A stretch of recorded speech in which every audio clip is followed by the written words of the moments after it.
Hello there, welcome back to the Agostino Zinga Show with your host Agostino Zinga, and this is episode number 796, I think. If it's not 796, it's 795, because I've been tearing through the episodes. I have no idea where I'm at. I don't know where my bearings are, so it's either 795 or 796. Either way, you're here, you're tuning in, wherever you may be. Thank you for hanging out with me. I appreciate it. I always appreciate it. Never expect it, so thank you for chilling out with me today. For those of you listening from the state side of things, it is a special day for you.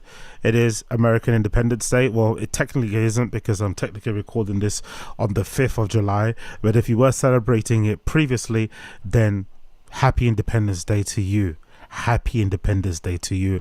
And I hope you are swimming in, what do you guys drink over there? Bud Lights, Red Bulls and stuff, Gatorade, whatever you like to drink. Rain, maybe some Rain energy drink. Maybe Brendan Schaub could give you guys a discount code of some Rain energy drinks. Whatever you guys are sipping on, hope you're swimming in it, hope you're basking in it, and hope you're enjoying yourself, because things are about to get worse, aren't they, for the world and for the country overall. So you might as well take these public holidays and actually enjoy yourself. That's what you should do. Instead of focusing on the news and bickering with your neighbors, just actually enjoy it. Fly your, and if anything as well, in the States, you guys have this weird thing where, like, if you're really patriotic, if you like to fly the flag, people like to think of you as a conservative or a Republican, basically, as you got over there. Independence Day must be the only time where you can be unapologetically patriotic without people thinking you're Republican, and without people thinking you're far right, without people thinking you're MAGA. Unless you want to be MAGA, fair play, but enjoy it. If that's the case, decorate your entire living room, your entire bedroom, your backyard, your front yard, your garage with the American flag. Fly that thing loud, put on some Bon Jovi, turn it up all the way to max. You feel me? Maybe play some Soulja Boy, and really go flipping crazy, because this is the one time you can enjoy it, and you might as well enjoy it, because things are only going to get worse from this point onwards.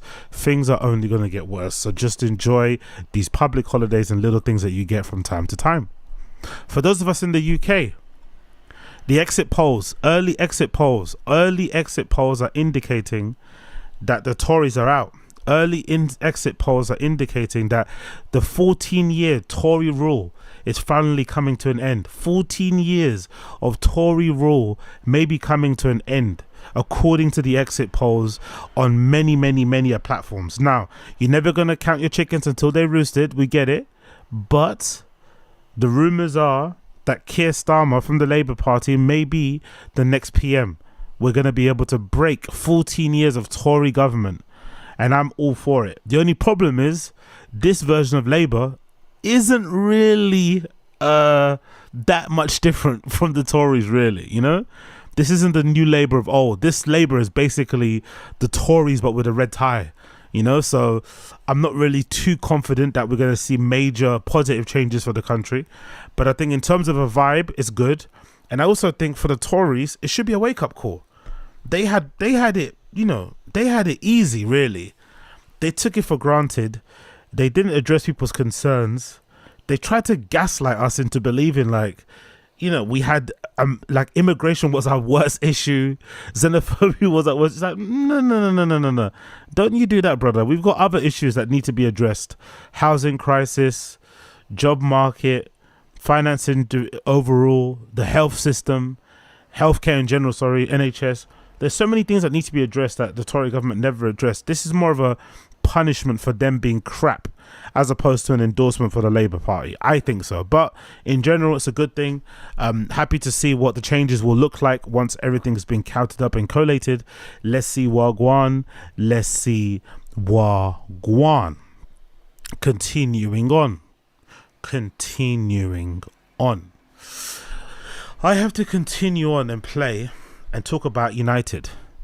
Manchester United. So it's been confirmed, news that we all knew would happen, so it's no super surprise, but still, Here's the news. We'll see. News that we knew that would happen, so no big surprise here. Courtesy of Sky Sports News, Erik ten Hag, Man United boss, extends his contract until 2026. That's the only really surprising bit. It's not a longer contract extension. It seems like they've only given him 1 year. So, Sky Sports News breaks it down a little bit more here. Ten Hag's future as Man United's boss has been in doubt at the end of the season, but the club decided to keep the Dutchman and have given him an extra 2 years to continue at Old Trafford. The deal continues on existing terms, and there is an increased support around Ten Hag from strengthened footballing leadership team. Discussions also continue on the potential to refresh his staff. Now, I'm okay with this because it's not as long of a deal as I thought it would be. I had a feeling they were going to go all chips in and give him like a 4-year contract extension, maybe 2, maybe even 3 years. But the fact that they've given him 1 makes me believe that more than likely they are planning for a future long term without Erik ten Hag. But for the immediate future, they didn't think it viable or make it sense that they would sack him and sign somebody else. They thought probably it was too risky. If I was Erik ten Hag, I'm not going to lie, I'd be kind of disrespected. I'd be a little bit disrespected. They don't want you. They actively interviewed other managers while you still had the job. You won the FA Cup at the end of the season. They still weren't confident in you. And then lastminute.com, when the other options fell through, then they come back to you and you take the job. And then they reward you by only giving you a year extension. I'd be a little bit disrespected. But he probably doesn't care. He wants to win trophies. He wants to prove his worth by taking the club back to where it belongs and obviously proving the doubters like myself wrong. I'm all for it. Let's see how it goes. But I'm happy that we're now entering into a new era of United.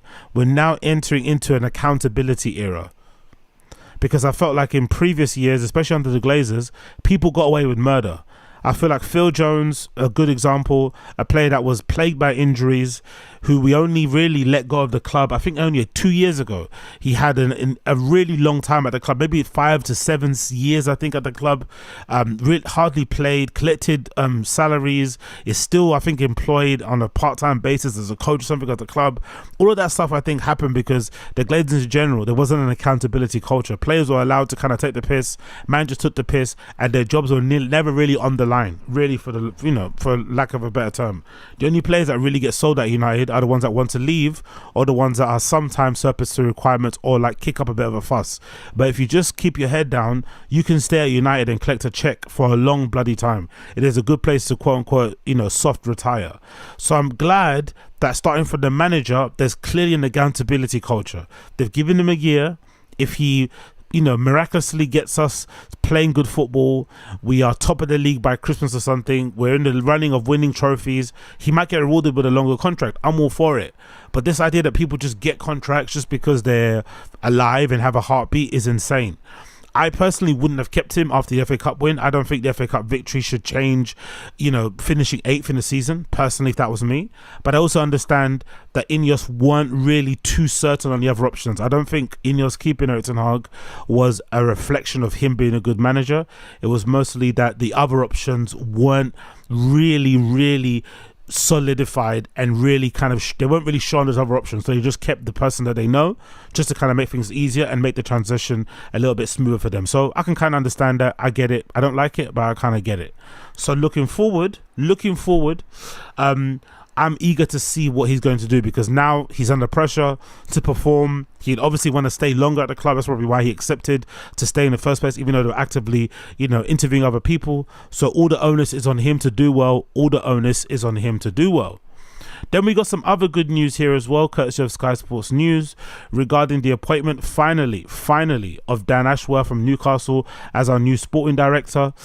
This is the news. It says Man United have appointed Dan Ashworth as a sporting director. The 53-year-old commences his new role at Old Trafford within immediate effect. A joint statement from the club reads, Newcastle and Manchester United have reached an agreement for the immediate release of Dan Ashworth from his contractual obligations at Newcastle. The terms of his agreement remain confidential confidential between the clubs. Newcastle thanks Dan for his services and wishes him well for the future. Newcastle initially were demanding 20 million compensation for the former FA technical director, with Manchester United looking to pay a fraction of that, but the compromise was reached in the last few days. The deal also helped Newcastle comply with profitability sustainability rules (PSR) this month. Ashworth had been at the gardening leave at Newcastle since February. The hiring of Ashworth is the latest hierarchical hire done by Sir Jim Ratcliffe and a new Ineos minority investors.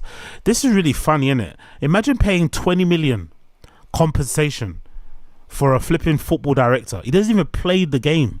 He's just a backroom staff, head office person. This basically shows you that generally there is a lack of people who are really good at what they do. There's a lack of competency in sports, especially in England in football. So the people that actually do know what they're doing at the highest level get compensated a lot in the same way a player does. So I'm happy to see him anyway at the club. We've got now a proper solid football director, and now going forward the structure of the club is actually pretty decent. I'm actually curious to see what Ineos will do. I'm still not going to be sold by, all of these moves. I still need to see the outgoings. But Ineos so far, the minority stake of United and the sporting side of things is pretty decent. You got Sir Jim Ratcliffe there. You got Jean Blanc there. You got Sir David Brailsford as a top brass. And underneath them, you got Omar Barada as CEO. Jason Wilcox there, technical director.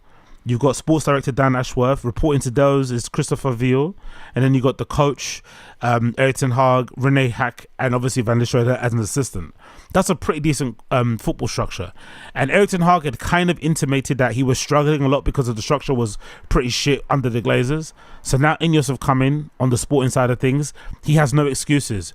All Erik ten Hag inners, all Erik ten Hag sexuals, all Erik ten Hag fanboys will have no excuses now. He has proper assistants. He has proper sporting people above him, and he has proper CEO executive types as well above that also. So a proper structure with proper help, and all he has to do is focus on the coaching of the fucking players and getting us playing well. Can he turn things around? I'm very skeptical, but I'm curious to see how it pans out.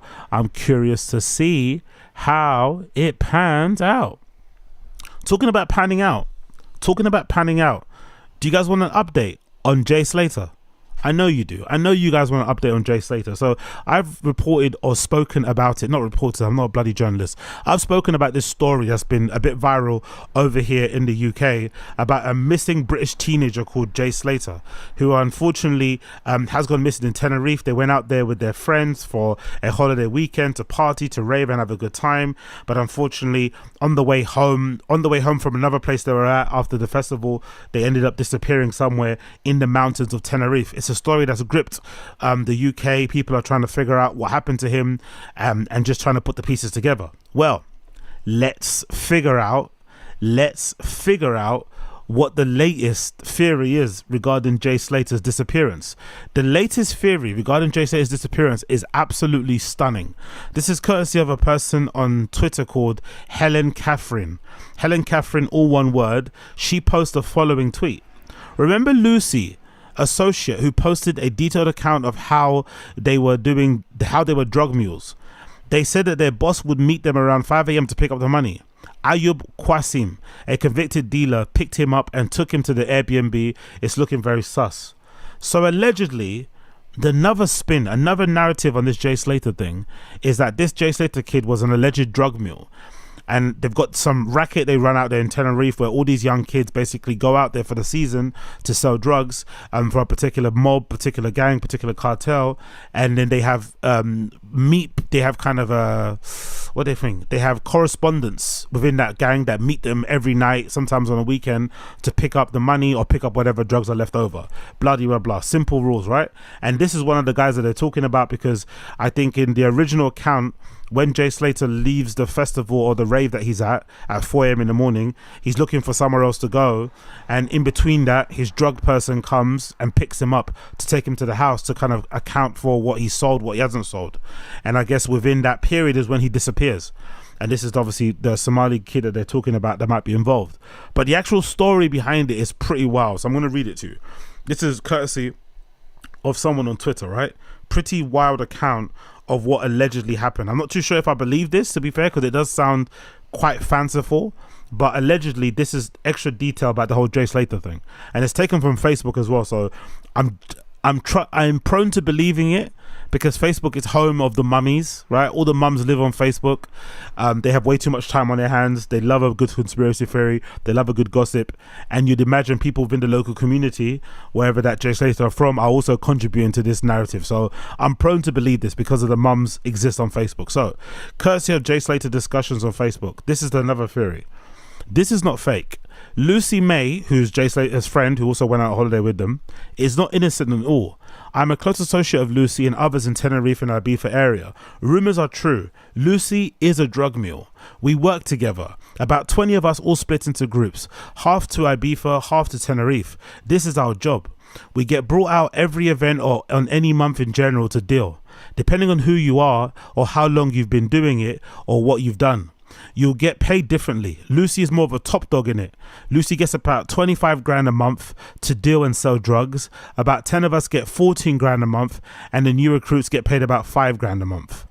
That's the first alarm bell, red flag, that makes me believe this story isn't true. The numbers sound too good. From what I'm aware of, from my dealings with people that live in that world, they don't tend to give you that much money. They tend to kind of keep you on the tight leash. If they give you so much money like that, you're probably not going to come back after month one. They want to keep you around. They want to make sure that you're hungry and still doing it. So they might give you, I don't know, 2 grand, a grand. They might put you up in the house and then they might give you a house to stay in and then give you a grand. The 25 grand thing sounds a little bit too much to me, personally. 5 to 25 grand sounds a bit too much, but I could be wrong. It continues. Lucy met Jay at a festival and started discussing with him over Snapchat about how much we make doing all this, how it's a luxury, and we basically live the life. Jay came along to Tenerife to meet me and Lucy there. So allegedly the reason why he went to Tenerife wasn't only for the festival, it was to meet these connects who wanted to bring him in and, you know, get him acquainted with doing the drug deals for these drug mob guys and stuff and being a quote-unquote drug mule. I don't really call it a drug mule, I just call it a shutter, because a drug mule, you're transporting drugs from one location to the other. He's more selling it, to be fair, which isn't really a mule thing. So let's continue here. Jay came along to Tenerife to meet me and Lucy there. Lucy explained the dangers to Jay. If we fuck up, we are basically dead. Our bosses take disrespect to heart and do not tread lightly from past experiences and what we've witnessed. We got dropped backpacks of stuff, estimated about 17 grand to sell and dish at the festival or in the streets in general. There's about, which is quite a good tactic, by the way. I'd never thought about that. Imagine if you're a dealer, it does make quite a lot of sense why they would do that. Imagine if you're a drug dealer in Tenerife and you're trying to sell to kids. It's probably easier to get other kids to sell to them. And allegedly Tenerife is a bit of a corrupt place anyway. The police turn a blind eye to a lot of shit. And you'd imagine the drugs trade, unfortunately, and tourism is a huge part of their overall GDP and shit, right? That's what bloody keeps the lights on over there on that island. So if you want to increase your ability to sell, just get the kids to sell to each other. But you run the risk of employing kids, you employ teenagers, you're going to get teenager shit. And stuff like this can happen from time to time. So it is quite a clever plan, quite a clever approach to selling drugs, but it's also very risky for both parties.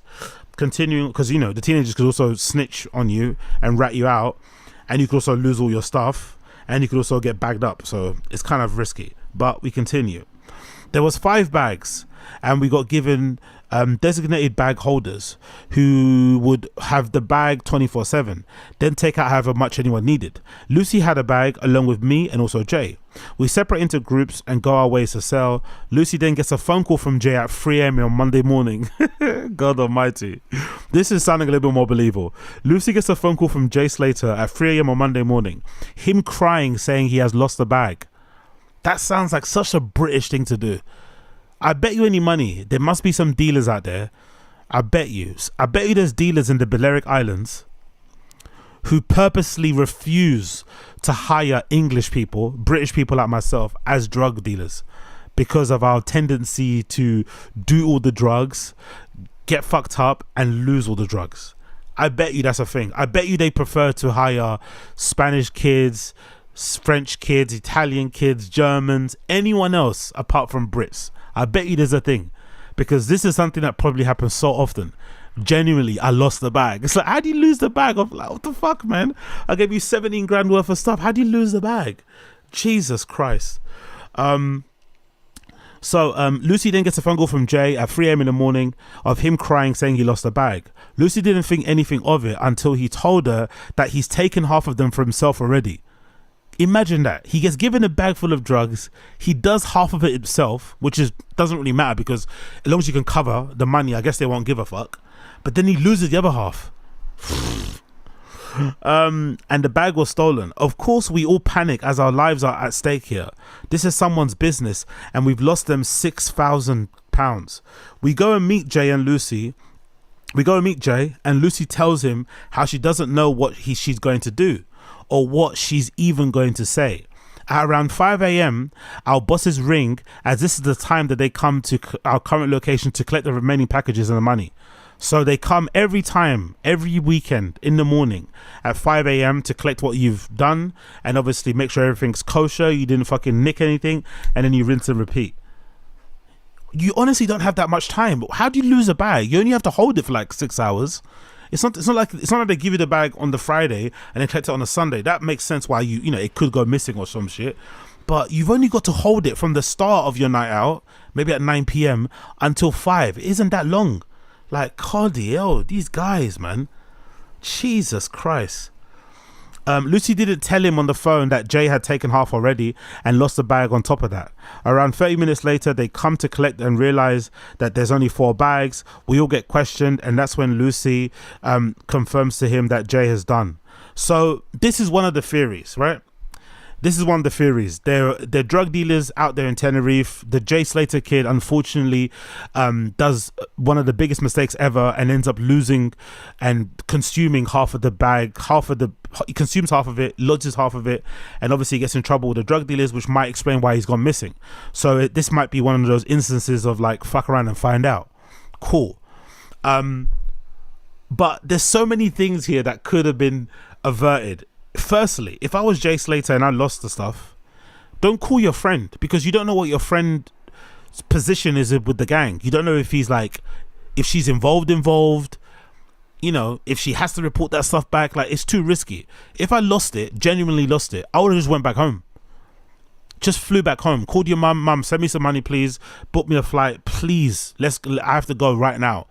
And then from that location, I would have got into a cab straight to the airport and just left, because these are drug dealers, bro. You're also in an island where allegedly the police turn a blind eye to certain things. You got no one is gonna have your back. If you report to the police, they might call them and alert them. It's all a madness. I would have just called my mum, got some money, got on a flight, and then ran back home. That's the first thing I would have done, not just go walking around and shit. But I'm still curious to find out what actually happened when he left the club, because allegedly he was at the club, he leaves the club with 2 other people to go to another house. I wonder what happened after he left that house, because it feels like he went to that house maybe to pick up some more stuff, to hang out with those guys, maybe try and fuck someone, who knows. But what happened when he left? More than likely, anyway, if it was me, I would believe the thing where, I forgot there's a word for it, where sometimes the easiest explanation is the only explanation. I forgot the term for it exactly. But I think exactly what happened was this. I think most likely the kid was high and drunk. He's 19. It might be his first festival, his first time going abroad in that kind of level, doing a lot of stuff under the heat and shit. He probably got too fucked up. And when he was going to the bus stop, I think there's a woman, Spanish lady, said that she bumped into him and he asked her when the bus was going to get there at 8 a.m. She said 10. He didn't want to wait, so he kept on walking. I think more than likely he was coming down, he was still drunk, and he just went wandering and unfortunately got lost. And he's dehydrated and shit, probably hungry. He went and sat somewhere and then he went to sleep and unfortunately hasn't woke up again. That's what I think personally happened. I don't think there's anything too malicious about it. I don't think it's anything too malicious, too crazy. I just think this is one of those unfortunate instances where he just did too much and got lost, you know, unfortunately. The other story I've also heard is that there's a story regarding an AP. Allegedly, this kid stole someone's watch. Like, it gets fucking wild. Allegedly, this kid stole someone's watch. And I'm going to play you a clip from this guy called Nick Rose, who speaks about it on Twitter. And allegedly, this is another part of the story that makes everything a little bit more crazy. So, allegedly, this kid stole someone's watch. The person's watch that he stole is allegedly a serious person. And this is what have resulted in this kid going missing, and this is why most likely he won't be found alive, allegedly. But I'm not too sure if I believe this account. This sounds a little bit too Hollywood, but who knows. Video early on today, and I've had loads of people reach out to me actually, and I've been sent something that I'm going to show you at the end of this video. Now I've got to be careful because I don't want to incriminate certain people. The video I'm going to show you, it makes a lot of sense after today's breaking news about a watch, but the name I've heard, so I wouldn't be the first person to say it. I'm sure you can all work it out. It's a name that's been bandied around from one of the two men that apparently Jay went up to the Airbnb, or at least was with these people. I think I've definitely seen something to do with his mum mentioning the name of this person. But anyway, I said earlier on in a video that I heard from very early on that there was something to do with a watch. Somebody nicked a watch. And then this guy's come out today and he's talking about there being a Snapchat from Jay to his mates. This is what I saw really early on. This is a picture from a Facebook post. I think it was on the 21st of June. So this is what I saw very early on. It's a Facebook post, you can see. It's 21st of June, and it was saying, thinking last night about this Rolex story. Who in the right mind would take off a 30 grand Rolex and put it on the side? Well, evidently today, it's come out that it wasn't a Rolex. It was something called an AP. And keep watching, because I've got a video that might incriminate, or certainly coincidence, I don't know. Okay, so this is an AP. It's a Swiss watch. It's called Audemars Piguet. These are about 30 to 50,000 pounds. Make sure you just look at this. Look at the shape of it. The stainless steel. Wait till you see what I'm going to show you. Okay, this is a picture of an AP that was put on somebody's Instagram. Somebody whose name has appeared over the last few days as being one of the last people to have seen Jay. So I did a little bit more digging, and I found it was actually part of an Instagram reel. Let me show you.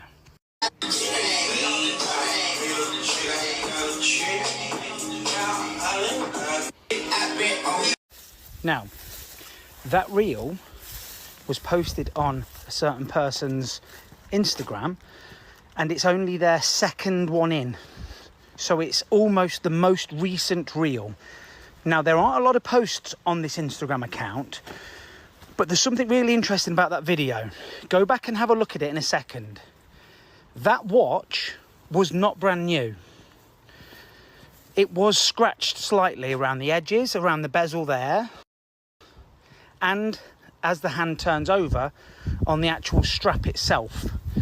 So whoever this person was that's flexing that and saying they just bought this AP, it wasn't a brand new watch. A brand new AP, this style, you're probably talking 50 grand. You'd probably get one of these second hand for 10 quid, which is 10 grand.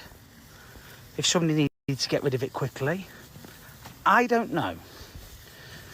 Like I've said, I'm not going to mention who this Instagram account is from, but this person is currently in Malta. So you get the gist.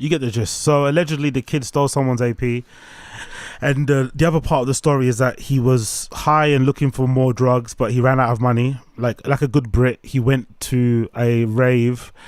He went to a foreign country to rave. He saved up a bunch of money, went to a foreign country, and blew his load on the first day. Trust me, I've been there. This is British heritage. So he blew all his money on the first day, but he still wanted to party. And for some reason, he thought the best way to make some money was to steal some random person's AP. Now, the kid looks kind of scrawny, so everyone's questioning how could he steal someone's watch. But allegedly, at the party he was at the rave, the guy who's owner of the watch, he was maybe washing his hands. He put the watch on the side as washing his hands in the bathroom, and then the kid snatched it and ran. And obviously, like an idiot, he obviously posted that he had a watch on his wrist and on his Snapchat or Instagram, and that went around, and maybe he got found out. Who knows? Either way, it's looking to be a far more complicated and nuanced story than we first surmised. And the thing that I am glad to hear people talking about is the criminal aspect of the kid, that, you know, he was involved in some dodgy dealings in the past. That isn't to say that he deserves to be in trouble with drug mules or he deserves to die or anything. No, that isn't to say that.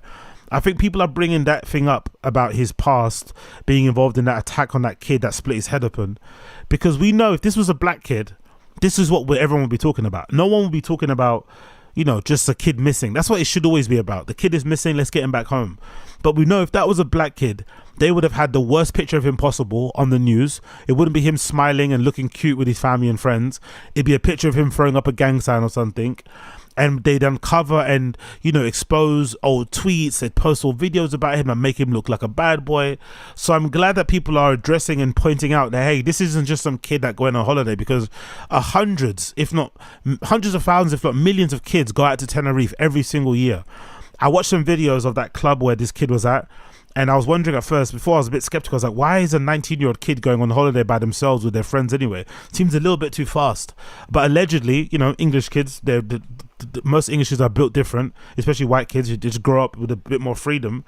And from what I could see on the Instagram videos and shit of that nightclub, it's predominantly, you know, it's predominantly made up of kids under 25 anyway. They all have that same, all the boys have that same TikTok haircut with the fucking bushy front and shit, the curly front. All the girls look exactly the same, with their neon kind of, you know, outfits on and shit, and loads of fake tan. But everybody looks like they're up between the ages of like 17 and 25. So it makes sense why he went there. But loads of people go there. They go there all the time. They get fucked up. They have a good time, and they come back home safely. The fact that this kid didn't come home safely is probably down to something that he did wrong, or being involved with the wrong people. Let's just make that clear. This is not some like random thing where some, you know, people smugglers have kidnapped him, you know, Madeleine McCann style. This is definitely, unfortunately, him doing something wrong, which is maybe walking away from the bus stop and trying to make his way somewhere where he's not familiar with, or unfortunately being involved with the wrong people. Either way, let's hope and pray he comes back home safe. Let's hope and pray he comes back home safe. Talking about being safe, Kendrick Lamar just dropped a video for his music video for the track Not Like Us. I want to watch it now and react to it, because I hope this is also the final thing in the beef, because I'm tired of it already and I'm bored of both sides. I think I want to move on. I just want to listen to music. I don't care about the back and forth anymore. Kendrick won, cool, congratulations.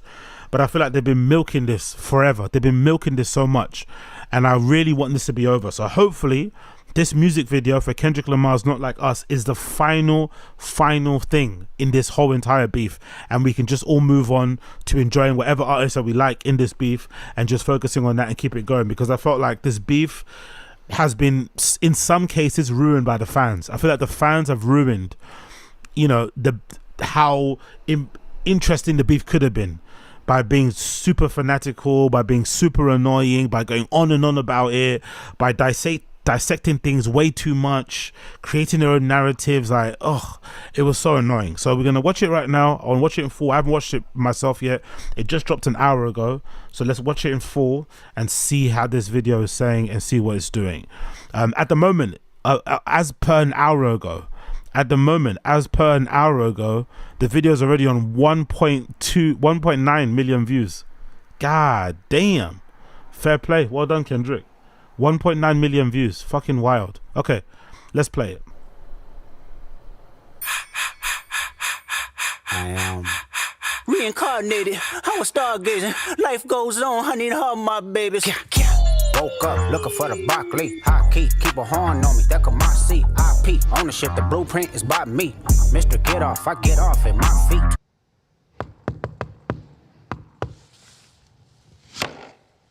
What's the password? I see dead people.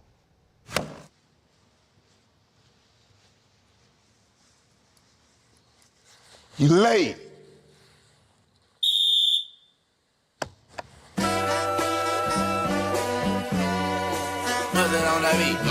Aye, mustard on the beat, ho, Debo, any rap nigga, he a freak throw, man down, call like Amber Lambs, tell him breathe, bro, Nella nigga to the cross, he walk around like Tizo. What's up with these jabroni ass niggas trying to see Compton? The industry can hate me fuck them all, ain't they mama? How many options you really got? I mean, it's too many options. I'm finna pass on this body, I'm John Stockton. Beat your ass and hide the Bible if God watching. Sometimes you gotta pop out and show niggas. Certified boogeyman, I'm the one that up to score with him. Walk him down whole time, I know he got some hoe in him. Pull on him, extort shit, bully the flow on him. Say Drake, I hear you like I'm young. You better not ever go to cell block 1. To any bitch that talk to him and they in love, just make sure you hide your little sister from him. They tell me Chubb's the only one that get your hand-me-downs. And party at the party playing with his nose now. And Baka got a weird case, why is he around? Certified lover boys, certified pedophiles. Wop, wop, wop, wop, wop. That fuck him up. Wop, wop, wop, wop, wop. I'ma do my stuff. Why you trolling like a bitch? Ain't you tired? Trying to strike a chord and it's probably A minor. It's kinda hard, it's kinda hard, it's kinda hard, it's kinda hard. They not like us. They not like us. They not like us. Fair enough, fair enough. They not like us. They not like us. They not like us. You think the Bay gon' let you disrespect Pop, nigga? I think that Oakland show gon' be your last stop, nigga. They cold foul. I don't know why you still pretending. What is the owl? Bird niggas and bird bitches. Go. Oh, DJ Mustard. No more Drake tracks for you, Mustard. You tried to be, you tried to play it PC the other day at some interview. He was like, oh, I didn't even know what Drake Kendrick was gonna do. I sent him bare songs. No more Drake tracks for you, DJ Mustard. You picked a side. You're in the car fucking ad-libbing the songs and shit. Me, singing along to it and shit, yeah? Alright? No more Drake songs for you, brother. No more Drake songs for you. I see you lip syncing in the back, Mustard. I like you, Mustard. I want to see Drake on some Mustard tracks, but that's not happening anymore. You pick a side, motherfucker. Audience not dumb, shape the stories how you want. Hey Drake, they're not slow. Rabbit hole is still deep, I can go further, I promise. Ain't there something? P-Rest stands for bitch and you Malibu most wanted. Ain't no love boy, you ball boy, fresh Gatorade or something. Since 2009, I had this bitch jumping. You niggas will get a wedgie, be flipped over your boxes, or over your foe. The other vaginal option, pussy, nigga better straighten they posture. Got famous all up in content, might write this with a doctor. Tell a pop star quit hiding, fuck a caption, won't action. No homo, by the way. Kendrick looks really good. Or yes, Diddy. Kendrick looks really good. He looks like he's lost a bit of weight. He looks like he's been on his skincare regime. His skin looks like it's glowing. The Ferrari, all black with a red interior. The Ferrari, all black with a red interior. Yeah, he's living good. He's living good. He's just reminding us that he's living good. We don't see him around too often, but he's reminding us that he's living good.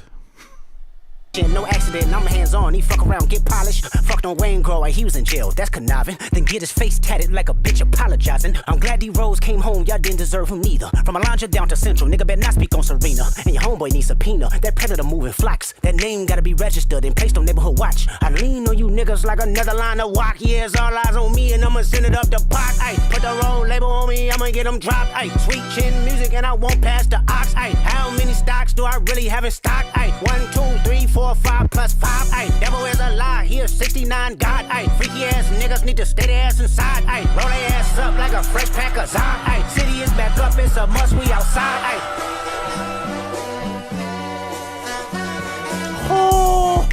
They not like us. They not like us. That might have been the hardest fucking bit in the section.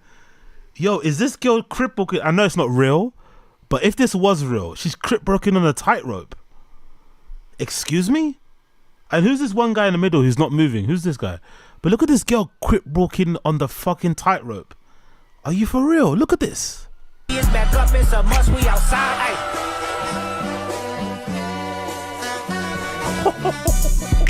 They not like us. They not like us. They not like us. They not like us. They not like us. They not like us. Once upon a time, all of us was in chains. Homie still double down, calling us some slaves. Atlanta was the mecca, building railroads and trains. Bear with me for a second, let me put y'all on game. The settlers was using town folk to make them richer. Fast forward 2024, you got the same agenda. You run to Atlanta when you need a check balance. Let me break it down for you, this the real nigga challenge. You caught Future when you didn't see the club. Hey, what? Little baby help you get your lingo up. What? 21 get your 4th street cred. Thug make you feel like you a slime in your head. Hey, what? Quavo said you can be from Northside. What? 2 Chainz say you good, but he lied. You run to Atlanta when you need a few dollars. No, you not a colleague, you a fucking colonizer. Let's also be real. The beef was good because we finally did get diss records where people say each other's names. before, especially let's say Jay-Z era, all those other eras, I think hip-hop artists in general, in those old school eras, it was almost frowned upon to say someone's name. You didn't want to act like you were pressed or that you were bothered. You didn't want to give them any extra clout, any extra fame, any extra airtime. So you just spoke around it, innuendos and shit, but you never said someone's name. You never put a name on it. And this beef was one of the first ones we got where we had people directly saying each other's government and actual rap names. So now you listen to it back, you're like, fuck, man, he didn't bleep any of those names out. He kept all those fucking names in. And obviously we got this scene, which I've seen on social before, which is him and his family. So I guess it's Kendrick, trying to dispel the rumors or the suggestion that Drake had that him and his wife were going through something because on day 3, the manager had fucked his baby mom and whatever. The kid's not his. Who gives a fuck? But I guess this is him proclaiming black love, Black love, but your missus is mixed race. All right, cool, bro. The family matter and the truth of the matter. It was God's plan to show y'all the liar. He a fan, he a fan, he a fan. He a fan, he a fan, he a freaky ass nigga, he a 69 God. Freaky ass nigga, he a 69 God. Hey, hey, hey, hey, run for your life. Hey, hey, hey, hey, run for your life. Freaky ass. I never understood this freaky ass nigga is a 69 God. What's wrong with 69ing? Is that a thing on the West Coast? Did West Coast guys not, do they not 69? Is that what they're not on? Is that seen as gay? Are these guys so masculine? Are these guys so toxic with their masculinity that the idea of 69ing your wife, not even like a 3 or 4, but your wife is not a good thing? I thought that'd be a good thing, no? But who knows? Maybe West Coast people don't like that sort of thing. Maybe that's not gangster. Because maybe in their heads they're thinking if an op was to see them and bust into the crib and put this, and shoot them or whatever, and they saw them 69ing, that'll be worse of an offense than anything they've done previously. Maybe. Who knows? But I find that really strange. Like, oh, excuse me for Drake pleasing, his many slaws. I didn't know that was a crime. Nigga, he a 69 God. Freaky ass nigga, he a 69 God. Hey, hey, hey, hey, run for your life. Hey, hey, hey, hey, run for your life. Let me hear you say OV-ho. OV-ho. Say OV-ho. OV-ho. Oh no. Is that YG? Is that YG in the video? Oh man, that's YG in it. Damn, bro. I thought you were Drake's guy, man. Drake shouted you out and shit. That's YG. Fuck. Everyone's snaking Drake. Don't worry, Drake. I still got your back, brother. Everyone's snaking you, but I still got your back. I'm down. I'm down, bro. I'm down with OVO. I'm an OVO ho. I got your back, Drake. I got your back. Say OV-ho. OV-ho. Say OV-ho. OV-ho. Then step this way. Step that way. Then step this way. Step that way. Are you not? Was that Smack from Back on Fig? Was that Smack from Back on Fig I saw there? Step this way. Step that way. Then oh my god, what a sick look. Well done to Smack.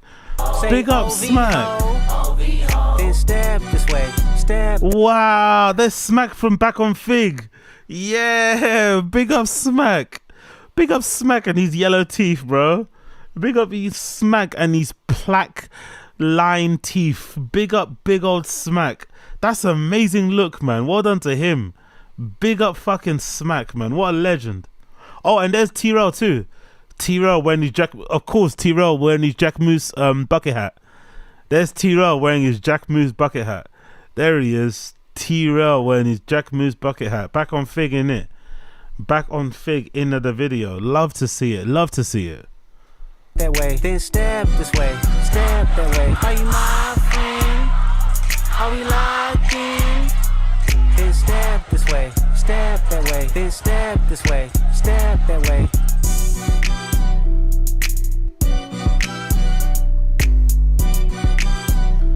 Boo. Oh, they put the owl in the cage. Fuck off. The owl in the cage. Alright, whatever, man. Fuck off. So lame. Corny. corny.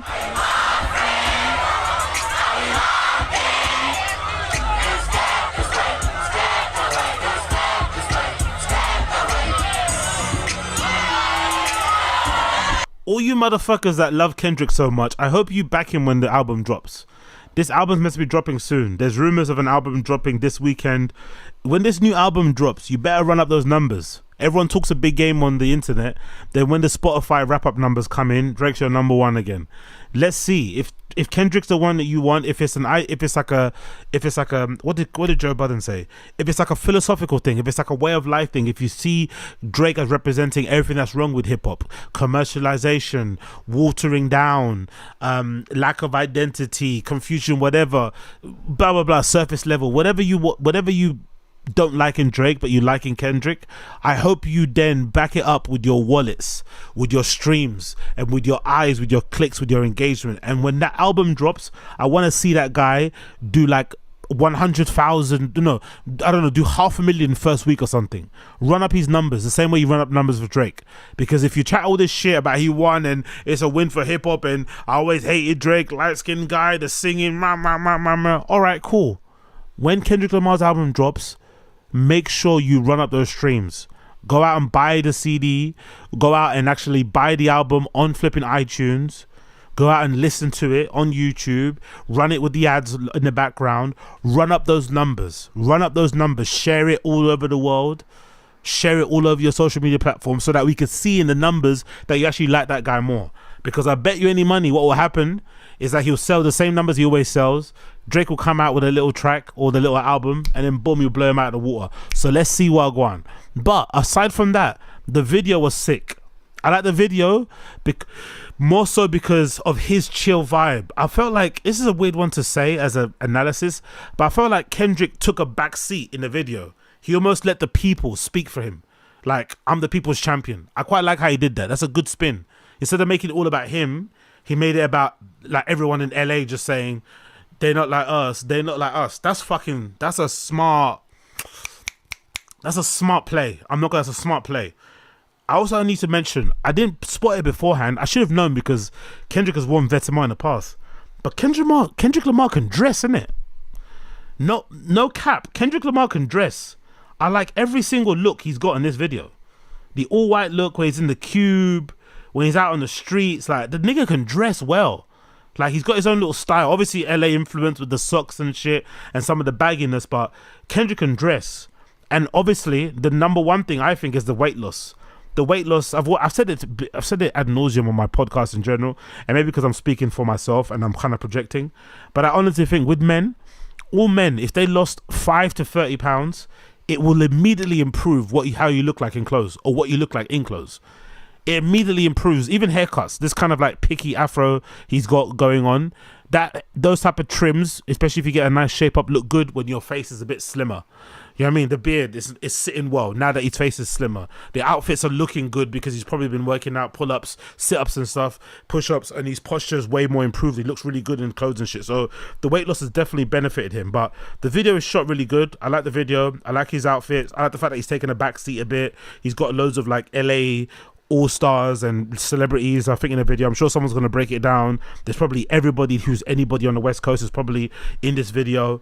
I'm sure the locations of where they've been filmed are somewhat relevant as well. They're probably in some iconic cafes and restaurants and whatever that, unless you're plugged in, you can't go as a civilian, blah, blah, blah, blah. And let's just spare a thought for the Rari. The guy can dress, man. I don't know why I didn't clock it before, but Kendrick can fucking dress. I love this look with the Vans slip-ons, with the really long jorts. He makes his jorts look good. The socks pulled up, this really long tee, the hoodie. I like the scarf over the hat. Like, the nigga can dress. Let's not pull any punches. I know maybe I'm speaking for myself here, and maybe you guys already knew, but Kendrick got that shit on. Kendrick got that fucking shit on. But my favorite is the Rari. Seeing that Ferrari, that all black Ferrari with the red interior, nah, we need to see that one more time. That car looks fucking fire. And I love those because he's like a quiet guy, right? He's quite reserved. He's not really out here showing anything, his house or whatever. We don't really know what he does. He's not like other rappers. He doesn't have a money phone. We don't know nothing about the guy's private life. So it's nice when they step out, people like this who are insanely private, and just show you a little bit of Wagwan in the garage. Like, look, I've got pee. Don't worry, I've got pee. That car is lethal. All black with a red interior. Look at that, brother. That car is lethal.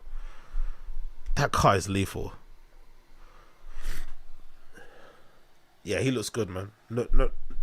No homo, no cap. The guy looks good. He's enjoying himself. Fair play. Let him enjoy himself. But like I said before, I hope this is the end. I hope this is the end. I'm tired. I'm bored of this beef, and I really do hope this is the end. I really do hope this is the end. But who knows? Maybe it's not. And if it isn't, cool. I guess I have to just suck it up and just watch it play out like everybody else. You feel me? But yeah, big up Kendrick. Big up Blood Clot Kendrick Lamar. Moving on from that one. Quick little mention for this. I'm curious to know. I'm not curious to know. It must be difficult. It must be really difficult. Maybe one of the hardest things ever to be the partner, wife, girlfriend, fiance of a man who's been accused of diddling, or in this particular case, rape. You remember Slowthai had that case. Slowthai is a rapper from the UK who unfortunately was accused of rape by some people. I don't know if it's 2 people or 1 person, but he was accused of it and it's gone to court. And I think the trial date has been set for November. I think it got pushed back. I think it happened last year or something. But he's also married to a very popular pop star we have here in the UK called Anne-Marie. And I guess, according to some people here, I'm not sure if this is true, but this tweet is funny. According to this tweet, the person said the fact that Slowthai wasn't allowed to perform because he's a rapist, so she just took him as a guest. Girl, you need to be locked up too. So I don't know if that's true. Allegedly, people are saying that Slowthai was meant to perform at Glastonbury, was taken off of the lineup for Glastonbury because of the rape allegations and charges, and then Anne-Marie, I guess, was going to Glastonbury as a, and she invited him as a guest and took him as a guest, sorry. And it's like, bruh, like, could you imagine what life must be like for a woman who's in a relationship with somebody that's been accused of rape? Like, what that is to deal with. Because maybe on her side, she doesn't believe it and she thinks it's not true and she has evidence that we don't have. But I've always found it fascinating how usually you don't really see many rapists that are single. Think about it, like publicly. I don't really see many men who get accused of rape who are like celebrities, public figures, who go to court on their own. They're always holding the hand of some woman. It's like, bro, how do these guys always end up with women? If rape is meant to be the most abhorrent thing, if it's meant to be such a horrible crime that it should be a red flag to all women, how do rapists always end up with wives and girlfriends? Same thing goes with like woman beaters. I don't think I've ever seen a woman beater that doesn't have a woman to beat. They always have one. It's same with deadbeat dads. Deadbeat dads don't have one child. They usually have numerous childs with numerous women. So for some reason, the women along the line don't see the red flag of, oh, he's got a trail full of like, broken relationships and deadbeat dadisms. Maybe I should steer clear. They just roll into it. What is it about women's inability to like not go near people, or guys especially who are clearly toxic? Because in my personal opinion, I don't know about you, in my personal opinion, this is me, my personal opinion, right? And this could be toxic too. But in my personal opinion, I don't think I've met many piece of shit guys who are really good actors. Usually, it's pretty evident and pretty clear what they are and who they're about. What they are and what they're about. They don't usually hide who they are, They don't really usually hide who they are. So why do some women not see that? Like, how could you not see it? The warning signs are there. And if you know about Slowthai, again, I like Slowthai's music, but Slowthai's done a few, like, if you're plugged into the music scene in the UK, you'll know what I'm going with Slowthai. Again, like the guy, I'm not going to throw any aspersions on him. I'm not going to throw out any rumors that no one really knows about in the grand scheme of things. But if you're plugged into the UK scene, you know about Slowthai. You know he's a bit of a weirdo. So if that's the case, how does he end up with her? And how does she turn a blind eye to the rape allegations? So much so he got removed from the Glastonbury lineup, and she takes him as a guest. It's like, Anne-Marie, what are you doing, babes?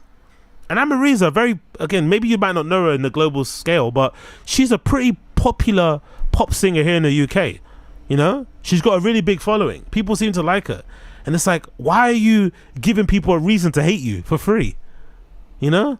And the caption is heaven. And the replies are hilarious. Look at the replies.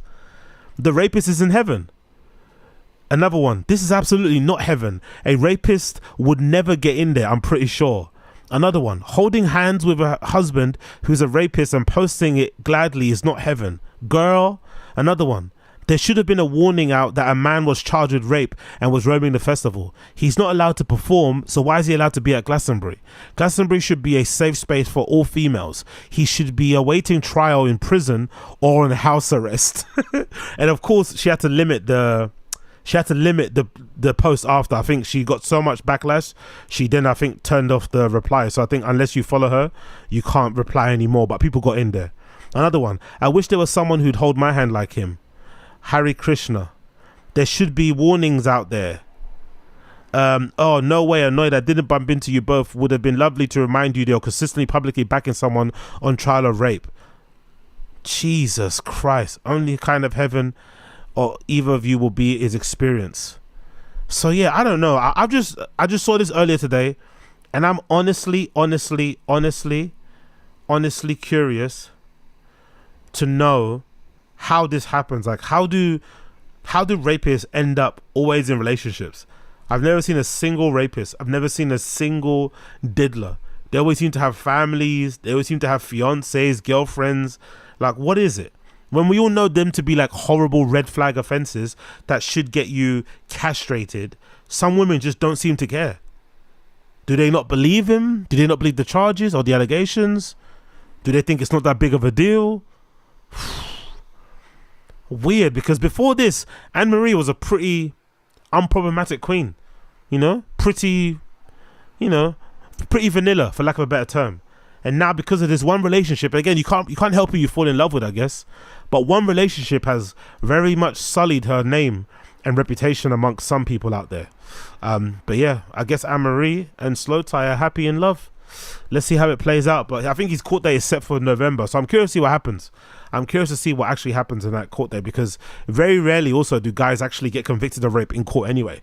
I just think unfortunately, it's just one of those things that seems to be very hard to prove categorically in court. Maybe because there's a he said, she said nature of it, I don't know. Maybe because it's hard to prove intent, I don't know.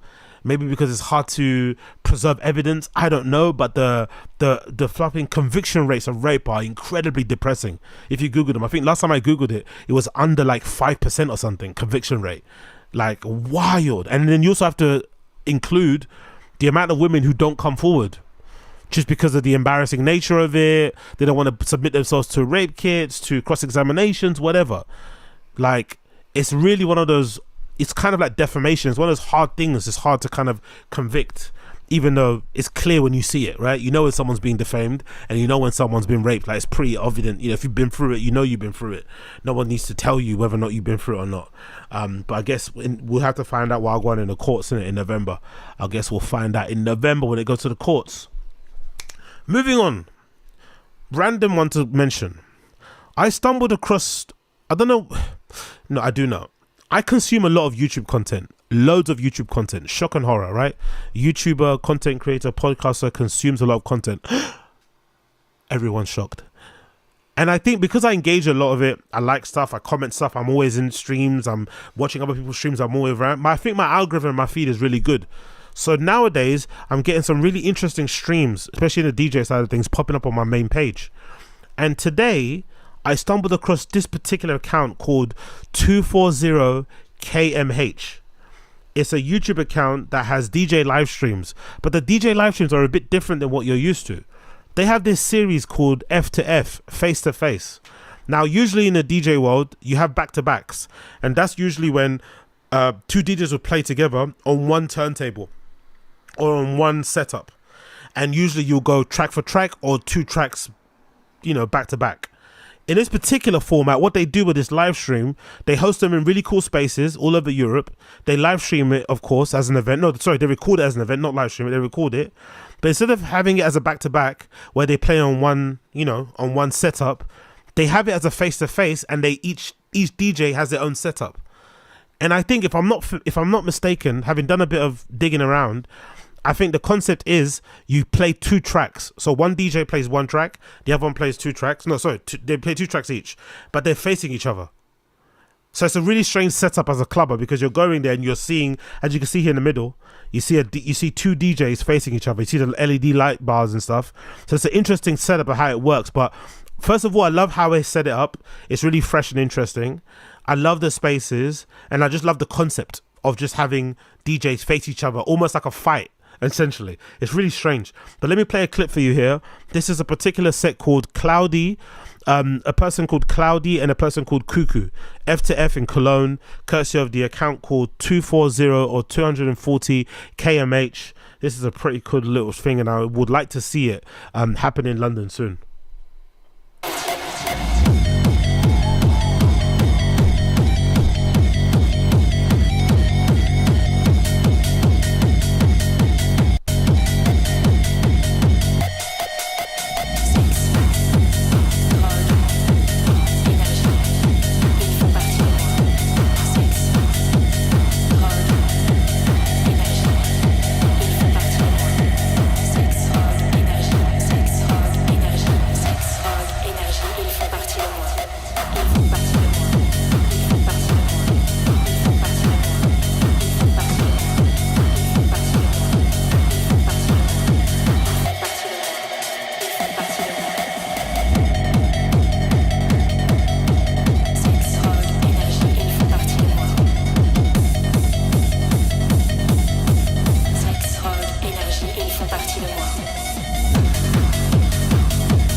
Anyways, you get the gist. You get the gist of what's going on there. So you got 2 DJs facing each other, playing in this amazing warehouse space, really low ceilings, square room, loads of strobe lights and LEDs and all these things, strobe lights and spotlights everywhere going off at the same time. There's actually a really cool section there towards the 34-minute mark. If you watch the video yourself, you'll see it, where the lights were basically matching the beat.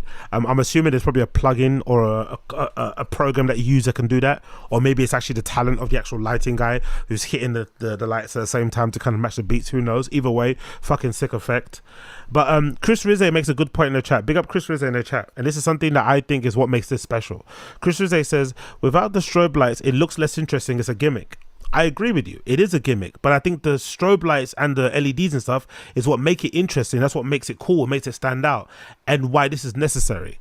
I think I'm at a point now where I'm kind of getting bored of the same old club nights that I go to. It's the same old spaces. It's the same old approach. It's the same people playing for the most part, because, the most popular people get the most bookings, right? So it's not the fault of the promoters, really. Don't blame them, because, promoting, I'm sure some of you guys have tried to organize nights out or birthday dinners for yourselves, and you know how hard it is to get your friends out to come to have a dinner with you, celebrate your birthday. Even if you're paying, it's difficult. So let alone a rave, it's hard. So I don't blame promoters for always going for the same 10 to 20 people, because they guarantee you sell tickets, and putting on events these days and booking people is difficult. So I understand, but I think it's necessary on the other side of things for people who are coming up. Take a chance. I'd much rather, if it was me and I was still promoting, I'd much rather try and promote something like this, even though it's a gimmick, even though it's a bit corny and a bit cheesy and a little bit, of the moment and too trendy, and maybe not gonna be a long-standing thing. I'd much rather create some moments and be able to make a mark, while also platforming some underground quote unquote DJs, then I would just trying to chase the same crowd that everyone else is chasing with the same bait faces and same bookings. So at least this is different, and it gives people like myself. I'm not probably even their, client base, because I don't really like the genre of music they play there. But I think it gives people like myself, a raver in general, an option. I'm like, oh shit, this is something more interesting to go and check out. I don't always have to go to the same thing, so it gives me an option. I can go to see a typical night at a typical club and enjoy it if I want to, or these guys have got this other thing going on where it's a face-to-face platform thing, and you have to, it's a different type of raving. Now, the other thing to give these guys credit for also, please let's give these guys credit for, have you noticed something in the crowd?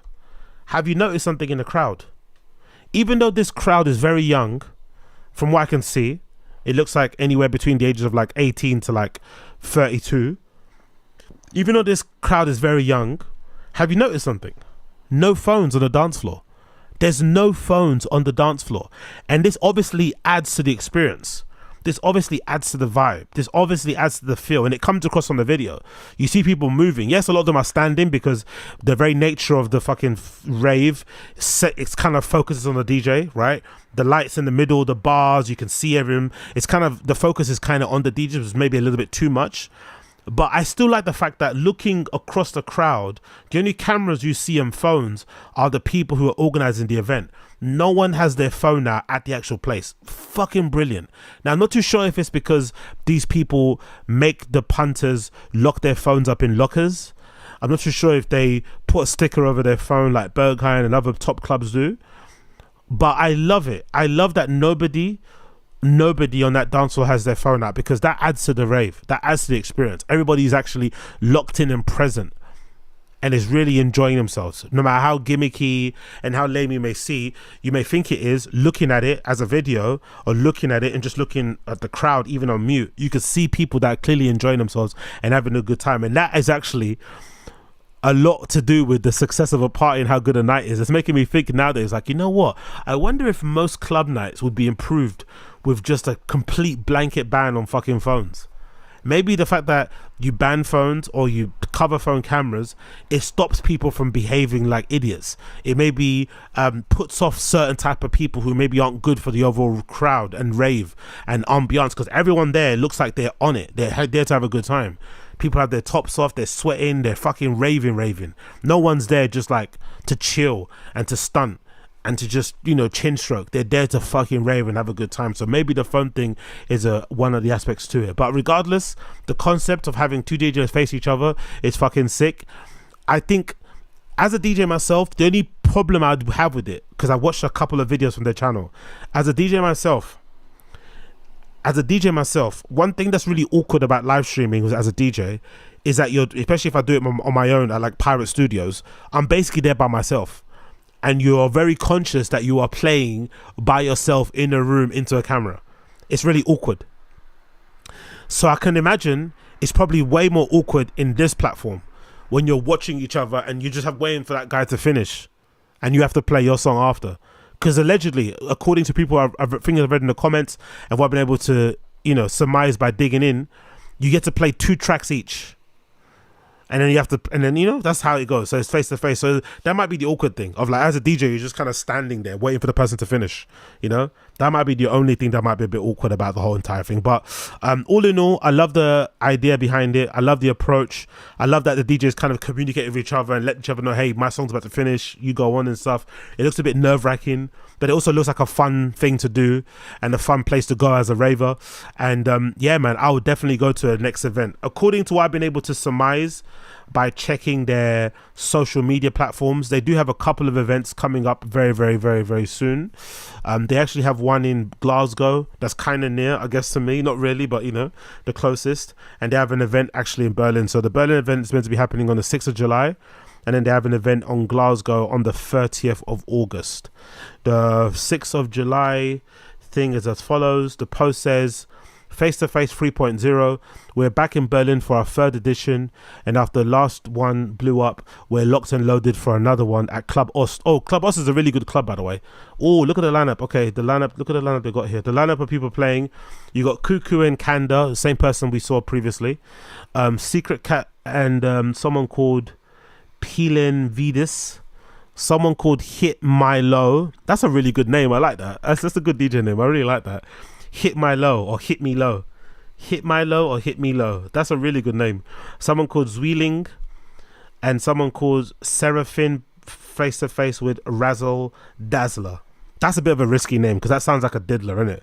Razzle Diddler or Razzle Dazzler. So big up those guys. So the caption says face to face 3.0. We're back in Berlin for our third edition, and after the last one blew up, we're locked and loaded for another one. This time we're linking up with two of Berlin's finest. What's that? The Sassen Trace. Or was that Sassen Trance, Aurora Collective. These crews got their magic vibe and rock the same 240 DNA. This union, strategy and fire. We couldn't be happier about it. No DJ battles here. There's enough beef in the world. This space is all about unity and straightforward artistry. Oh, so I guess before it was seen as like a beef thing. So now they're trying to put positivity. I guess so. To be fair, if you have people facing each other DJing, it's very hard not to people to feel competitive.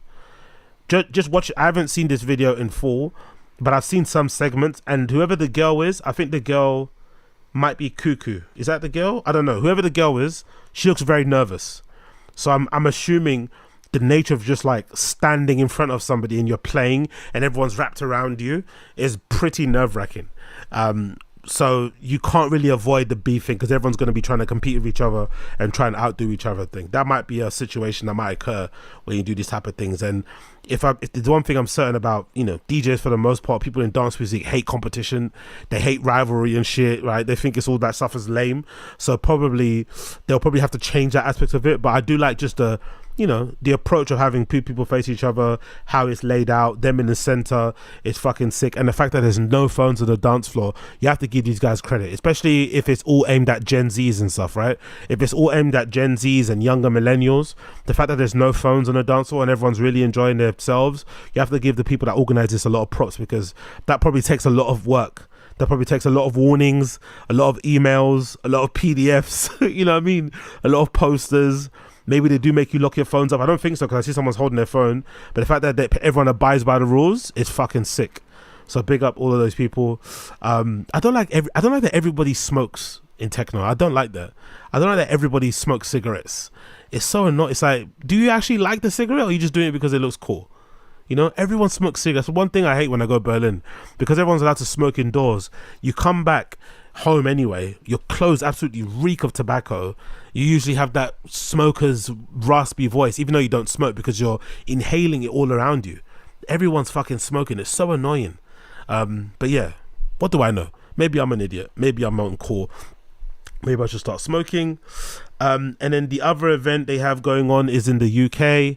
The first one in Glasgow, which is happening soon. Who they've got here? Cloudy with Adrian Mills, Frank with LTB, TLO with Gallo, and someone called Dominique with Eva. So cool events overall. I'm eager to see them. I might actually go to the Glasgow. When's Glasgow? Glasgow is in August. I might actually go to this one. This looks good. I might actually have to go to the August one and check it out. But like I said, check them out. They're on Instagram as well. Their Instagram profile is as follows. It's 240kmh.k. Follow them on Instagram. They look like a pretty cool collective. I'm eager to see how this develops and evolves. This kind of battling beef face-to-face thing is quite cool. I like it personally. I know some people won't like it and find it kind of naff, but I just like anything a bit different that kind of freshens up the dance scene. It's not the same old. But I could be wrong. Alrighty then. Last thing to talk about before I leave you guys. And prep for the random show. Above the Clouds ASICS. Let's talk about Above the Cloud ASICS. I've seen the ASICS revival. I've seen everyone wearing ASICS. I've seen everybody stunting in them. I've seen it. I'm happy for you guys. But I can't do it personally. It's just too normie. It's too basic bitchy. Everyone's wearing them now. They've kind of lost their luster for me. But from time to time, I do see some ASICS, especially from Kiko. And now from this collaboration with a brand called Above the Clouds. And I'm like, you know what? I might have to put my ASICS hate to one side and start giving these guys props, because this stuff is starting to look really fucking good. This is courtesy of modernnotoriety.com, and it features a collaboration between Above the Clouds and ASICS on a pair of GT-2160s, and they look absolutely delightful. You got this amazing, lovely, scrumptious mix of like burgundy brown with silver hits, a crispy white midsole, an icy clear outer sole that extends into the heel unit. You got these off-white laces and just a nice mix of like mesh and plasticky bits, see-through bits. But in general, the colorway is just gorgeous. Gorgeous. And I might have to honestly stop hating on ASICS and get a pair, because these look fucking fabulous. According to Modern Notoriety, Australia has been killing it with the sneaker collabs. Big shout out to Up There, Earl's Collection, and all the brands from down under doing their thing. The next big Aussie sneaker collab comes from Sydney-based sneaker boutique Above the Clouds. Okay, so it's not a brand, it's a store. A Sydney-based sneaker boutique called Above the Clouds. Following up their green colorway from 2023, Above the Cloud now adds a reddish chocolate brown hues to the retro running silhouette. The colorway draws inspiration from the changing colors of Japan's maple leaf trees across the season. Like the last pair, this colorway also features a translucent Nextian textile construction. Okay, that's what this is. It's what's it called? It's Nextkin translucent construction on the toe box and midfoot, paired with the hexagonal loose knit mesh around the heel and metallic silver overlays. The Above the Cloud ASICS GT-2160 is expected to drop globally on July 20th on asics.com and select retailers. Though expect Above the Clouds to announce their own launch prior to the global release. Grab a preview below. Look how good these look, man. And again, look at the price. This is why Nike are failing. You see all these reports about Nike's stocks and Nike's sales going down.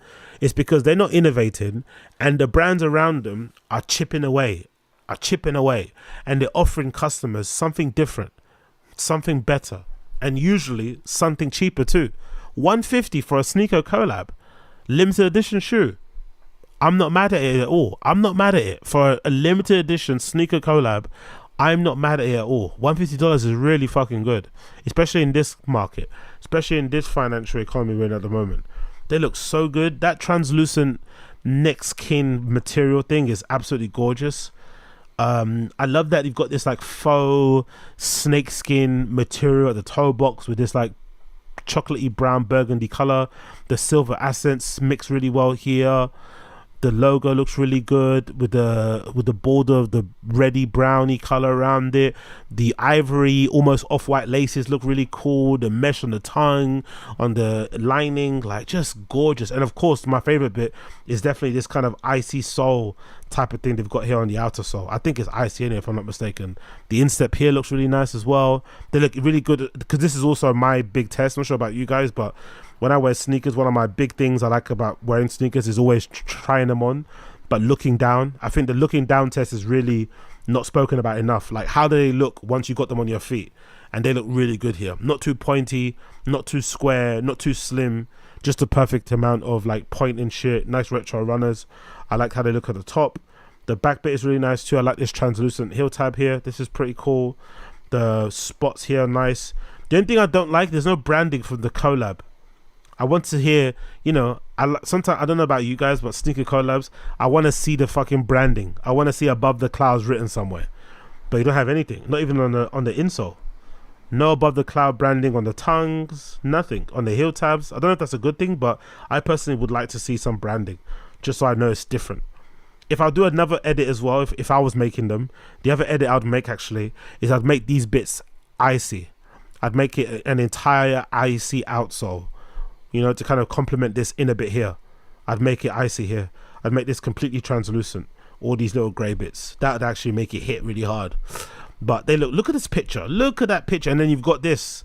And this is courtesy of my guy. Big up my guy Over and Under. Over and Under actually has this picture that also features a soon to be released ASICS New Era. I'm not mad at it, especially, you know, given what my name is. I'm not mad at that hat at all. with the ASICS logo. That is so hard. There's an ASICS logo. There's an ASICS New Balance. There's an ASICS, New Era collaboration dropping too. I'm sure these are meant to match. So maybe Above the Clouds will put these out. So this is pretty cool. I'm all for it, man. I fucking love the hat. The hat looks so hard. So due to come out soon. According to Modern Notoriety, they're due to come out on July 20th, allegedly. July 20th, so keep an eye out for them and buy them if you're that way inclined. Buy them if you're that way inclined. If you're not that way inclined, I completely understand. If you're not that way inclined, I completely understand. And then let me get one more thing here before we leave. Actually, one more thing before we leave. Let's actually talk about Dime MTL. Dime, the Canadian skateboarding brand. That's now, I feel like Dime have now evolved. They're no longer just a skateboarding brand. They've now become an all-encompassing streetwear brand, lifestyle brand. They even, it feels like going into the lane of fashion. So I wouldn't be surprised if we see like a Dime Paris Fashion Week runway show. Maybe we see a Dime runway show in general. Maybe we see lookbooks that are way more fashiony. But I hope they don't go too down that route, because that's one of the reasons why I don't really like Our Legacy anymore. I feel like Our Legacy, you know, as great as Our Legacy was at one point, it was really nice, kind of like elevated streetwear, menswear type of stuff. Now it's gone way too down the fashion route, and it's starting to, some of the stuff that they do, I just don't pay attention at all to it, unless it's collabs, unfortunately. But I feel like Dime are starting to go down that route. I hope it's not, but judging by the lookbook, it looks like they really get into their artsy, fashiony bag. But still, regardless of what I said there, the stuff here for summer 2024 looks really fucking cool. The first thing they have here, they have a model here wearing a soccer jersey with Dime written on the side, on the front here. And I have to be honest, I absolutely hate the trend of like everyone wearing soccer jerseys now, or every brand making a version of a soccer jersey. I feel like if you're gonna wear a football jersey, wear a football jersey. But the kind of people that wear quote unquote soccer jerseys, number one, probably can't play football, can't do a single pickup, couldn't name a single team, and don't probably like the sport. So it's just like a thing to wear just to look cool. It's almost as bad as people who wear like band t-shirts and don't listen to the band. It's diabolical. So I do really hate it. But loads of brands are doing them. I see brands doing, you know, their flip of a soccer jersey, but making it in knit, making it in whatever, cashmere, whatever they're doing. Cool, run with it. But if you're gonna wear a soccer jersey or a football jersey, actually wear one that's from an actual team. Don't just get one that's made by a brand. I don't personally like it. I fucking hate it personally, because like I said again, people that wear it probably can't do a kick up and shit. Fucking hell, whatever. The camo pants I love on the model there on the left. Camo pants look really cool. Again, always a interesting flip on how they do camo. The blotches are really, really large. You got these really cool big pockets here on the side of cargo pants. I like how the pocket here is a bit wavy. Again, kind of tying into this thing that they've got going on, which is kind of, maybe it's a sneaky thing. They've got these seams running on a lot of their clothing, which is kind of wavy as well. So it looks pretty cool. You've got a shirt here with this model that's really nice. It's got embroidered flowers all over it. That looks pretty cool. It's in like a brownish type of color with maybe spots all over it. It might be based on the material, but I do like the application of the flowers embroidered into the shirt. Maybe the glasses are also a collab. They like Oakley glasses. Maybe they've collaborated with them, because Oakley are making a lot of big moves in the streetwear field at the moment, so that might be a thing. Again, that shirt is fucking banging. I'd wear the fuck out of that shirt. It's really bowed looking. It's kind of like something that Bode would make, but it just looks a little bit less frumpy, so I like it very, very much. That shirt is really, really cool. Oh, look at that jacket. Look at that jacket. That jacket is hard. That shell jacket, I'm not too sure if that spray paint is something that's going to be applied to the jacket, or if it's something that happened on the shoot by accident. It looks like the spray paint exploded in the guy's face, or on his jacket, over his face. But if that's an effect on the jacket, I like it. Hopefully they can replicate it. It looks like a shell jacket. It might be leather.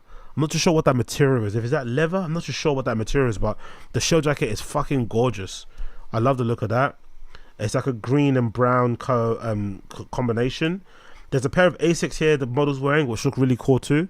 I'm not too sure what model that is, but these ASICs look really fucking nice there. I'm not mad at the shoes. I'm not mad at this hoodie. Ooh, this hoodie is all me.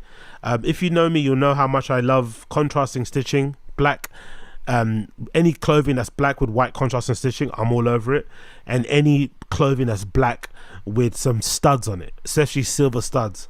And this particular hoodie has silver studs running around the edge of the hood, and also has a Dime logo with silver studs. And he's also wearing a snapback with a Dime logo with silver studs. I think these are silver studs. I think so, yeah, silver studs. Or maybe they are, diamonds and shit. There's fake diamonds. But regardless, this design reminds me of this jacket I saw that's leaked, that I'm not too sure if they've announced when it's coming out. But look at this jacket. This allegedly, according to Street Night Live, is a first look on their up-and-coming Ada skateboarding collaboration on this Gore-Tex jacket with the same design. So I'm not too sure if this is part of the same pack. But look at this jacket. It's a Gore-Tex shell jacket in black, and it's got studs running along the edge of the pocket flaps, and it's got studs also running around the edge of the hood. Oh, I would wear the fuck out of this jacket. And it's also got a Ada skateboarding or Ada's trefoil logo on the right sleeve. You've got a nice Dime hit here on the chest. I hope that's embroidered. I guess not. I think it's screen printed. Anything that's screen printed, these things flake off really easily. And of course, you got the Gore-Tex hit on the sleeve. And you've got a tonal hit of Dime here on the strap as well. But Jesus Christ, the stud across the pockets. Oh, this might be one of the hardest jackets I've seen this season. I want this so fucking bad. Hopefully this drops. Hopefully it's easy to get. I doubt it. But this might be tied into that actual thing we got there. Got a tote bag there. Don't really care about that. This is a Coach jacket, which I like. Looks like it's got like enlarged buttons on a Coach jacket. It's a staple of all men, I think, should have a Coach jacket. But I like how the buttons look like, or the snap buttons look like they've been slightly enlarged. There's also a red shirt in there and a jumper. Oh, look at that jacket. That warm, it's like a warm-up jacket. That's really nice too.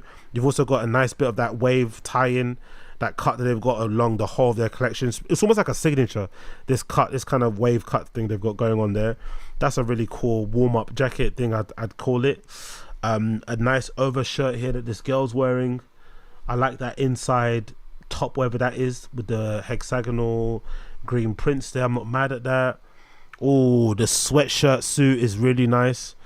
Is that purple? I guess that's a purple color. And it's got Dime embroidered there on the chest and a Dime here on the pocket. Nice casual sweatsuit look. I'm not mad at that at all. You've got a nice bucket hat in a suede material, which is odd. I've never seen a bucket hat in suede. I wish my head could suit bucket hats, honestly.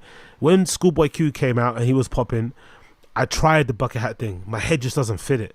Bucket hats are definitely something that are for people of a certain head shape. My head shape, unfortunately, doesn't suit bucket hats. I'm really pissed. Oh, look at this overshirt. This overshirt jacket thing is lovely. Look at those buttons. Oh, ho, ho. Got a button boner. Look how big and nice and chunky those buttons are. Fucking hell. That's a really nice top. The shorts are really nice here too. Look at that's like a running pocket or something. Maybe there's meant to be trail shorts or something, but they look really cool. They've got these like almost like a triangle shaped pocket that's on the outside, kind of similar to what you'd see builders wear. Builders have those trousers where they have the pockets on the outside. They look pretty cool. I'm not mad at that at all. You've got a nice polo shirt there as well. It looks really nice. You've got a nice okay, I think that's the same shirt we saw previously. It comes in that suede type of material. The belt is really cool. I love the belt. The belt is really nice as well. I'm not mad at the belt. We've got hoodies and jorts. That long sleeve is pretty tight. A nice jacket again. What are the jeans there? Jeans with the rose prints are similar to what the shirt we saw earlier. The shirt as well looks cool there. Oh, we've got a backpack coming soon from Dime. I'm not too sure if that LED light on the inside is included. But that's pretty cool. You've got, I guess it's a waterproof shorts maybe. Oh, look at the waterproof. Do they have faces on it? Yeah, waterproof shorts. Is that the Scream face? I wonder what that face is from. It looks familiar. But there's some shorts where if it gets water on them, it reveals a face. It feels like this is a meme. This is pretty funny. I feel like this is a meme, that face. Maybe it's that meme of that person who fucked up the Scream painting and then tried to repaint it. I think I've seen that face somewhere before. I don't know where I've seen it before. The shirt the kid's wearing is also cool. All white half cabs are nice as well. The pants that this kid's wearing are really nice as well. More of the crystal dots stud thing design going on there with those pants. So that hoodie that I mentioned, that jacket has matching sweatpants. Oh, ho, ho, ho. I might have to be trying to buy a lot of dime coming up soon, mate. Oh, look at that wave print shirt. Actually, that's really nice.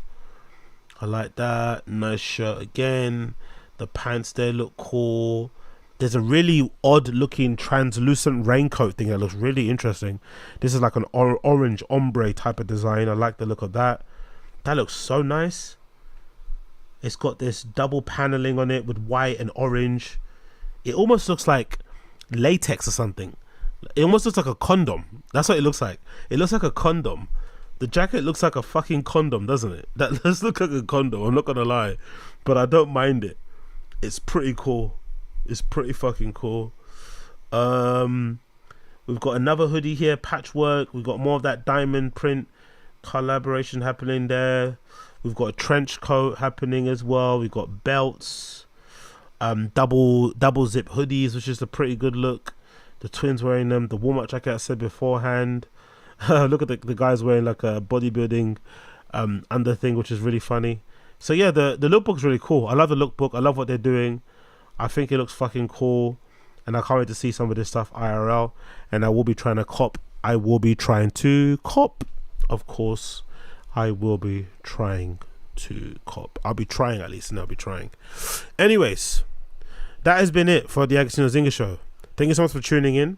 Thanks so much for tuning in. For those of you tuning in, random show is going to be starting in about 5 to 10 minutes. So give me time. I'm just going to quickly reset my computer, and then we're going to go through the latest episode of the T-Fat K.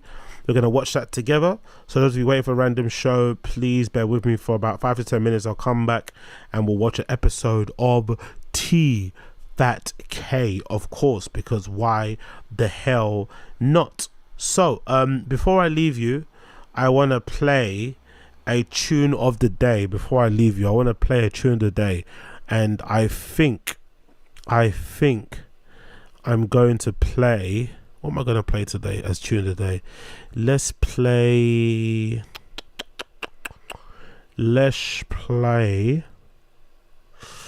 what do you want to play? Yeah, let's play Dom.